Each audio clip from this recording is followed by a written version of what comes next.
chat about the new release. Anything came out, what is it, a month ago today? Am I correct on that? Oh, I don't know. I never really pay attention. I think it's that. But yeah, it's in the stores. If you go to Target, you can find a signed copy. There's a lot of different record stores carrying it. And we're out on the road. We're touring behind it. Pretty much hardcore. We're doing spot gigs going into the summer. And then we go out with Rick Springfield and Men at Work. And we do that. And it's going to be a busy year, you know. That's for sure. Starting with the new music, of course, and we'll dive right on in with the 5 tracks on Anything, and we played that first single. Oh, great! Here in the station. Yeah, we did. We do like a weekly segment where we play new music from classic artists, and I heard that. I'm like, well, obviously we're going to play this one. Thank you. Yeah, that's great, man. That's old school. Yeah, totally. Yeah, we're like, because we're going to like Chicago coming up Wednesday night, stuff like that. So when I heard that, I went, it sounds like his voice hasn't changed at all. Like this could be 1984. I mean, outside of technology changing, but in the instrumentation, but yeah, it sounds the same. Where was the inspiration for the title track of this album? Well, it's a couple of years old when we wrote it. Me and Anthony Kryzan. Anthony's been a collaborator and a musician on my albums for years, and I was in Jersey at his studio, and we knocked out Anything and Lifeguard in the same 2-day period. And then after those 2 songs were cut, we actually jammed Grenadine, which is the 3rd track. It's just a very simple song. I think the times we live in are kind of complicated and hard, especially now. The world is on fire. And I felt kind of, I was going to say obligated, but I mean, I do feel as a musician, it's not about singing the blues at the moment. I think if you can do anything with music, it's like, you should pony up and bring something to the table that's going to be positive. So I really did want to put out a positive release.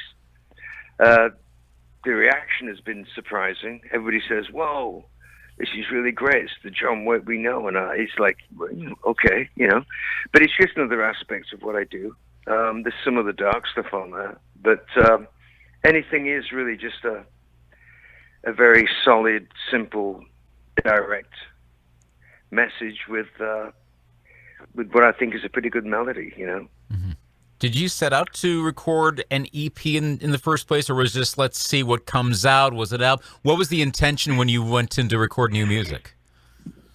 Well, I found the last release that I had that was all original, Rough and Tumble, that came out some years ago, but we had #1 single on classic rock radio with the title track Rough and Tumble, and it made no difference whatsoever to the reaction or to sales or demand.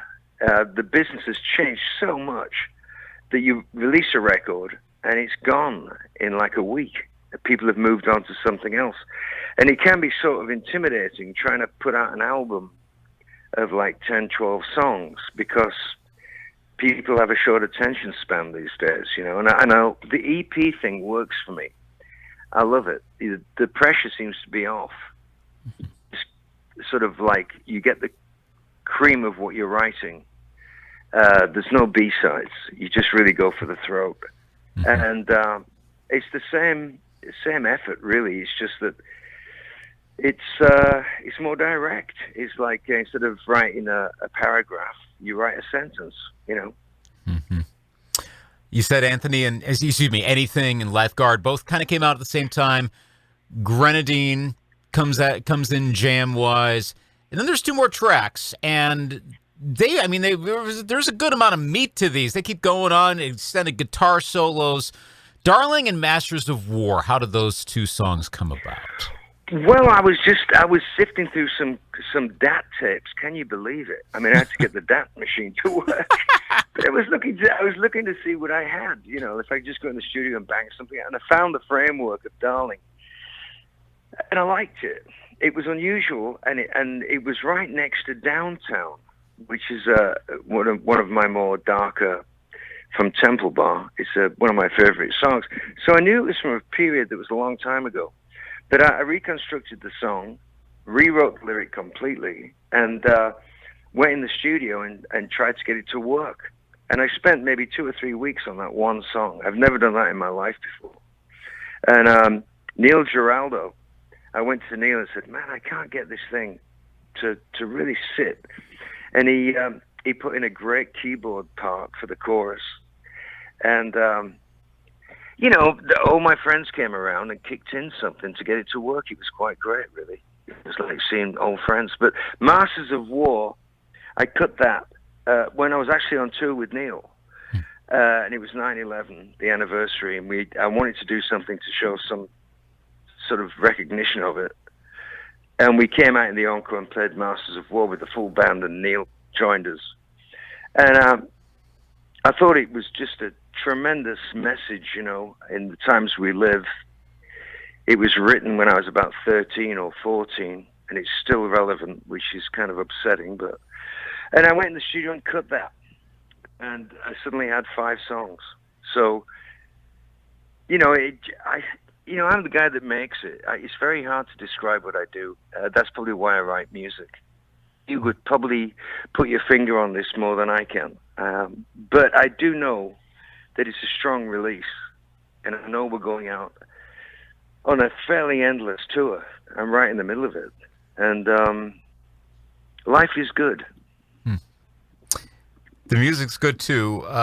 You mentioned NeilDorado, of course, so you have one of the most talented guitarists that's been in pop rock music in the past several decades. Side note, your thoughts on essentially him getting in with Pat Benatar finally into the Rock and Roll Hall of Fame? Oh, it's well deserved. I mean, when I first got to New York City, just before I made Ignition, and Neil produced that. But I remember going to see them play on the pier in New York at night, and they were really throwing down. They were really working, a lot. They were going out on tour all the time. And as I've seen Neil over the years and shared the bill with him, they're still out there grinding through these dates and loving every second of it. And they've produced some great music, and some people just go out and tour for like 2 months a year, make a great deal of money, and go home. Those two work year-round, and their crew and their band, Chris and Mick, they're tremendous, and it's like a relentless commitment. And so for them to finally get in is it's justice, Mm-hmm. Who all else is on the release? Who played on all the 5 tracks besides, of course, you and Neil? Oh, well, Anthony Kryzan, the guy that I co-wrote a couple of the songs with. He played guitar in it. I played bass on it occasionally. The engineer, MC, he actually played guitar on Darling. I mean, it was just, I played bass and guitar on Masters of War. Shane Fontaine played on Masters of War, the guitar solo. So, it's some of the best people around. I don't really... Although, I got to say, giving the engineer, I just said, do you want to play guitar on this? And he said, yeah. And he sat down and played the guitar, and it was great.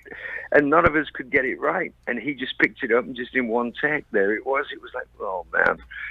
So there are no rules in the studio. It's not like playing live. You're trying to create something in a different manner that's going to translate all that energy without being there in person. Mm-hmm. And it's a different animal. But I think the playing's extraordinary on the EP. Mm-hmm. Do you find yourself wanting to do another EP at some point? What's the creativity level, or is that when you kind of sit down and go, okay, now it's time? What's your creative juice level like going forward? Well, I have this record I'm considering going into, which would be a mirror of Temple Bar, the record I made such a long time ago. But it was a new beginning for me as a writer, and I think it's like Temple Bar 2. The songs are me 20 years, 25 years on. And I think that would be interesting. It'd be interesting because Temple Bar was like a mirror. I looked into the mirror and there I was. And the songs were a very, I thought they were on a high standard. It was just, and all the musicians were wonderful, and everybody who got involved in it was just great. And I want to attempt that again. It would probably sound a little harsher and very stripped down. But I think that's where I'm going. I have such a lot of songs that deserve to be on a record together. They're stronger together. They tell a story. And every so often, it's time to move, you know. You can't say, well, I'll do it next year. Or, you know, I can't be bothered. It has to be done. You have to make that music. And I'm coming right up on that. I can feel it. I might record it on the road. You know, I might, on the days off, go into a studio with my band and cut tracks. I don't know. But it will be one of those records that's ad hoc, as I say. Just make it happen in the moment.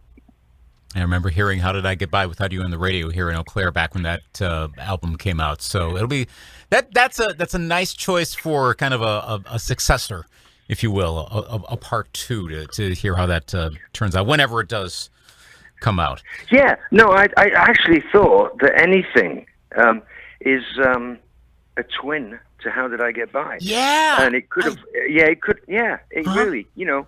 Anthony said that. He said you could do another Temple Bar and start off with this thing. Anything, pure pop, direct, simple, musical, and then you sort of get into the darker stuff. But no doubt I'll come up with something. But I will look at Temple Bar again and sift through it. And it'll happen fast when it happens. We'll just go in the studio and get it. But everything to do with Temple Bar was just high end. Tony Scott, the film director, shot the video in Monument Valley from a helicopter with me in it.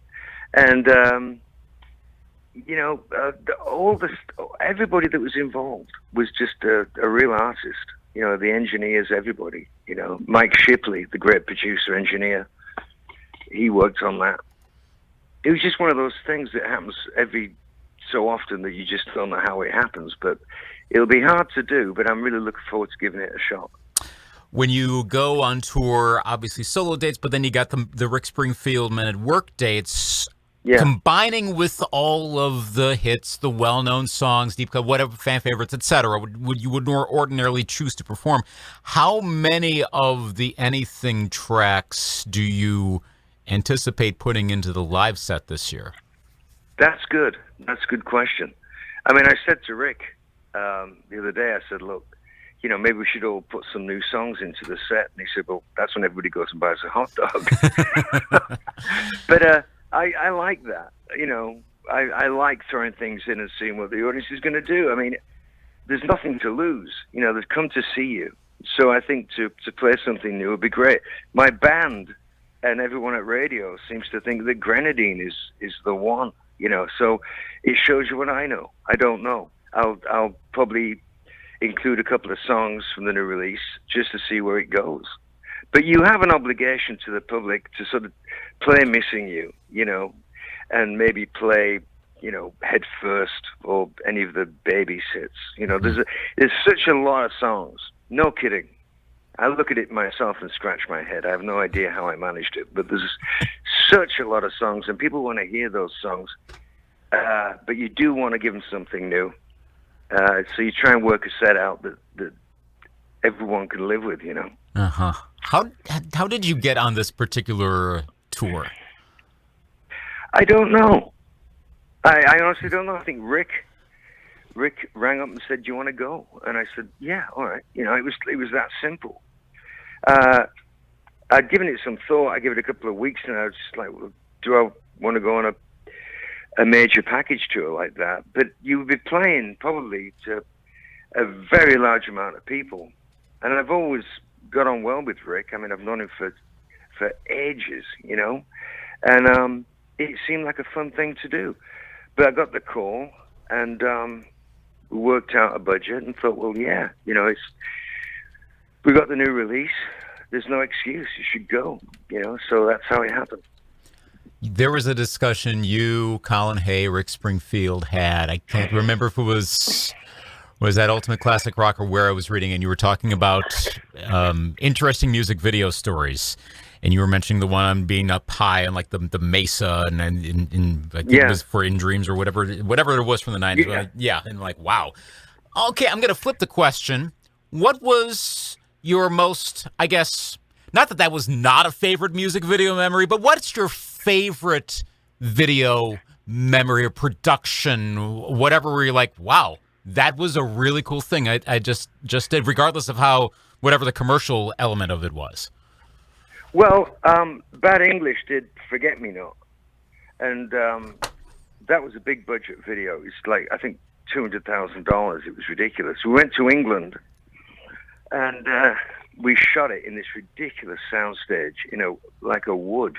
It looked like we were playing at being Robin Hood, And we came back to America, saw it, laughed, and canned it. And then we went back in, and Forget Me Not is written loosely around the Anne Rice books, the vampire stories.